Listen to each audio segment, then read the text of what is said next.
Hello students, इस video में हम एक्सरसाइज 6.1 के सॉल्यूशंस देखेंगे।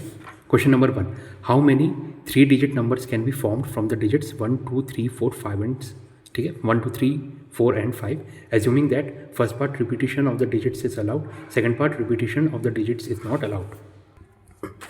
फिर एक्सरसाइज 6.1 देखिए, सॉल्यूशन शुरू करने से पहले एक छोटे से कॉन्सेप्ट देख लेते हैं, मल्टीप्लिकेशन रूल या मल्टीप्लिकेशन प्रिंसिपल का। क्या होता है, अगर कोई इवेंट है जो m डिफरेंट वे से कंप्लीट हो सकता है और कोई इवेंट 2 है जो n डिफरेंट वे से कंप्लीट हो सकता है, और अगर हमको ये पता है कि event 1 will be followed by event 2, तो total number of occurrence of the events in given order क्या होगा, m इंटू n।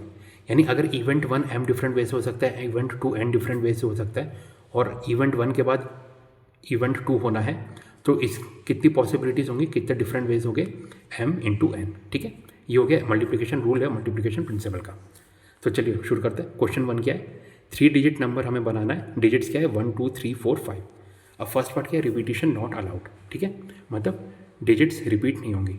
तो देखिए 3 डिजिट नंबर है, तो अगर पहली डिजिट में हम देखते हैं 5, सॉरी फर्स्ट पार्ट क्या, रिपीटिशन अलाउड है। तो देखिए 3 डिजिट नंबर है, तो यहाँ पे कितने डिजिट्स आ सकती है, 5। यहाँ पे भी कितने डिजिट्स आ सकती है, 5। यहाँ पे भी कितने डिजिट्स आ सकती है, 5। तो ये बेसिकली क्या होगा, इवेंट 1, इवेंट 2, इवेंट 3। और हमें क्या करना है, तीनों इवेंट को एक साथ करना है, तभी 3 डिजिट नंबर्स बनेंगे। तो क्या होगा, मल्टीप्लिकेशन रूल बनेगा, यानी 5 इंटू 5 इंटू 5 यानी 125। ये क्या होगा, डिजिट 1, डिजिट 2, डिजिट 3, तीनों को मिला के ही 3 डिजिट नंबर बनेंगे, है ना। तो इसलिए मल्टीप्लिकेशन रूल अप्लाई करेंगे, तो 5 इंटू 5 इंटू 5 यानी 125। तो फर्स्ट पार्ट का आंसर आ गया 125। अब सेकंड पार्ट देखते हैं, नो रिपीटिशन अलाउड, यानी इस बार डिजिट्स रिपीट नहीं होंगे। तो ये रहा फिर से 3 डिजिट नंबर, अगर पहले डिजिट में 5 मतलब 5 के ऑप्शन है, ठीक है, तो एक बार 5 में से कोई भी एक डिजिट यहाँ पे आ गया, तो दूसरे के लिए कितने बचेंगे, सिर्फ 4 ही ऑप्शन बचेंगे। क्यों, क्योंकि 5वां रिपीट नहीं हो सकता। ठीक है, तो दूसरे में अगर 4 में से कोई एक ऑप्शन आ गया, तो बचा क्या, तीसरे में सिर्फ 3 ही ऑप्शन बचेंगे। ठीक है, फॉर एग्जांपल पहले में मान लीजिए 5 आ गया, दूसरे में 4 आ गया, तो तीसरे में क्या हो गया, सिर्फ 1 2 या 3 में से ही कोई एक ऑप्शन आ सकता है, क्योंकि रिपीटिशन अलाउड नहीं है। तो पहला इवेंट के लिए 5 ऑप्शन, दूसरे इवेंट के लिए 4 ऑप्शन, तीसरे इवेंट के लिए 3 ऑप्शन, तीनों इवेंट एक साथ होना है, तो क्या होगा, मल्टीप्लिकेशन प्रिंसिपल, यानी 5 इंटू 4 इंटू 3 यानी 60। ओके, तो सेकंड पार्ट का आंसर आ गया 60। Next question number 2, how many 3 digit even numbers can be formed from the digits 1 2 3 4 5 6 if the digits can be repeated. तो मेरा क्वेश्चन नंबर 2, देखिए 6 डिजिट्स ही है, 1 2 3 4 5 6। इस बार क्या बनाना है, 3 डिजिट इवन नंबर। ठीक है, अब देखिए ये 3 डिजिट्स है, और इवन नंबर बनाने के लिए क्या होना चाहिए, जो लास्ट डिजिट होना चाहिए वो इवन होना चाहिए। इवन यहाँ पे क्या क्या आ रहा है, 2 4 या 6, तो 2 आ सकता है, 4 आ सकता है, या 6 आ सकता है। यानी लास्ट डिजिट के लिए हमारे पास सिर्फ 3 ऑप्शन है, और पहले 2 में कोई ऐसी कंडीशन नहीं है। तो पहले में भी 6 डिजिट आ सकते हैं, दूसरे में भी 6 डिजिट आ सकते हैं। तो इवेंट 1 के 6 ऑप्शन है, इवेंट 2 के 6 ऑप्शन है, इवेंट 3 के कितने ऑप्शन है, 3 ऑप्शन है। ठीक है, और क्योंकि तीनों इवेंट एक साथ होने तभी हमारे पास 3 डिजिट इवन नंबर आएगा, तो क्या होगा, मल्टीप्लिकेशन प्रिंसिपल, यानी 6 इंटू 6 इंटू 3 यानी 108। क्वेश्चन 2 का आंसर क्या आ गया, 108।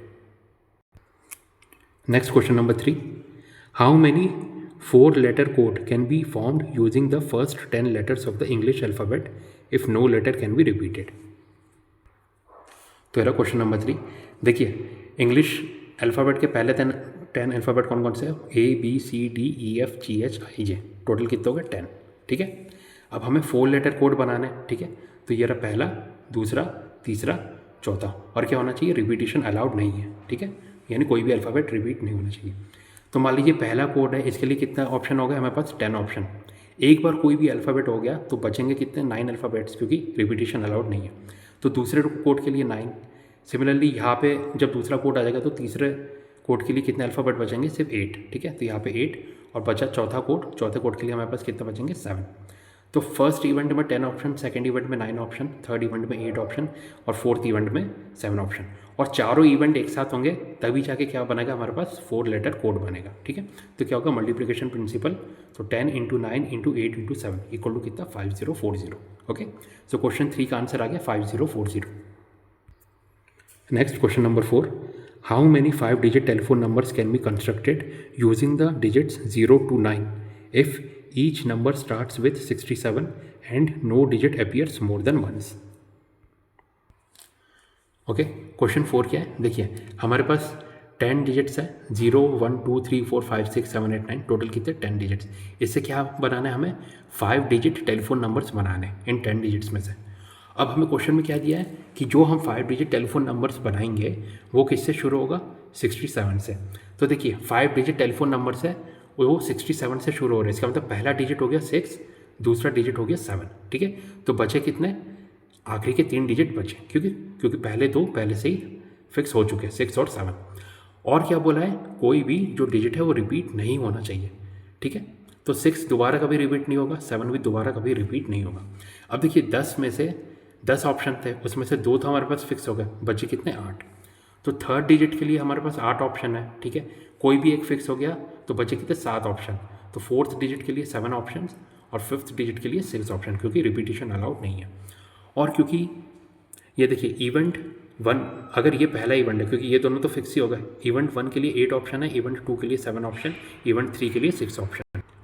और क्योंकि तीनों इवेंट एक साथ होंगे तभी हमारे पास 5 डिजिट टेलीफोन नंबर्स आएगा। देयरफॉर यहाँ पे क्या होगा, बाय मल्टीप्लिकेशन प्रिंसिपल, यानी 8 × 7 × 6 कितना आ गया 336। तो क्वेश्चन 4 का आंसर आ गया 336, ठीक है।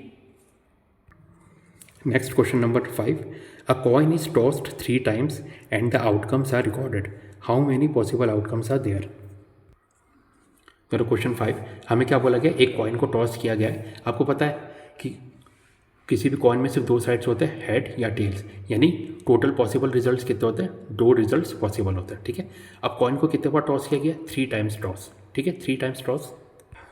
तो फर्स्ट टॉस को पहला इवेंट मान लेते हैं, सेकंड टॉस को दूसरा इवेंट, थर्ड टॉस को दूसरा इवेंट।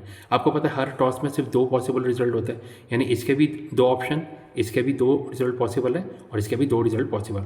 और क्योंकि तीनों इवेंट एक साथ होंगे तभी 3 बार टॉस होंगे, यानी क्या होगा, मल्टीप्लिकेशन प्रिंसिपल लगेगा। तो 2 × 2 × 2 = 8, यानी क्वेश्चन 5 में क्या आएगा आंसर, 8 रिजल्ट पॉसिबल होंगे, okay. Next question number 6, given 5 flags of different colors, how many different signals can be generated if each signal requires the use of 2 flags, one below the other।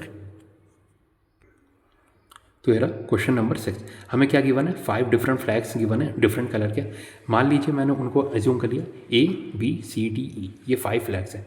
अब हमें क्या बनाना है, उन 5 flags में से signal बनाना है 2 flag choose करके, और वो 2 फ्लैग कैसे अरेंज होंगे, एक के ऊपर एक, मतलब एक फ्लैग यहाँ पे और उसके नीचे एक और, ठीक है, इस तरह से अरेंज करना है। अब देखिए क्योंकि 5 फ्लैग्स डिफरेंट है, ठीक है, ABCD, अगर 5 में से एक फ्लैग यहाँ पे आ गया तो ऑब्वियसली रिपीट तो हो नहीं सकता, क्योंकि एक फ्लैग पहले ही फिक्स हो गया। तो पहले सिग्नल के जो ऊपर वाला पार्ट है सिग्नल का, उसके लिए अगर 5 ऑप्शन हो गए तो नीचे वाले पार्ट के लिए कितने ऑप्शन हो गए, 4। या फिर इसे उल्टा करते हैं, अगर नीचे वाले ऑप्शन के लिए 5 ऑप्शंस पॉसिबल है नीचे वाले सिग्नल के लिए, तो ऊपर वाले सिग्नल के लिए कितना ऑप्शन पॉसिबल होंगे, 4, ठीक है। सो देयरफॉर आप बोल सकते हैं कि यहाँ पे क्या होगा, इवेंट ऊपर वाले सिग्नल को आप पहला इवेंट मान लीजिए, नीचे वाले सिग्नल को आप दूसरा इवेंट मान लीजिए, ठीक है। और क्योंकि दोनों इवेंट एक साथ होंगे तो इसलिए क्या होगा, मल्टीप्लिकेशन प्रिंसिपल हमारा अप्लाई होगा, ठीक है। तो ऊपर वाले इवेंट के लिए 5 ऑप्शन है, दूसरे वाले मतलब नीचे वाले इवेंट के लिए 4 ऑप्शन है, तो मल्टीप्लिकेशन प्रिंसिपल लगेगा, तो 5 × 4 = 20 डिफरेंट सिग्नल्स, ठीक है। तो क्वेश्चन नंबर 6 का आंसर क्या आ गया, 20 डिफरेंट सिग्नल्स, ओके। तो स्टूडेंट्स यहाँ पे आपके एक्सरसाइज 6.1 के सॉल्यूशंस कंप्लीट होते हैं। Thank you.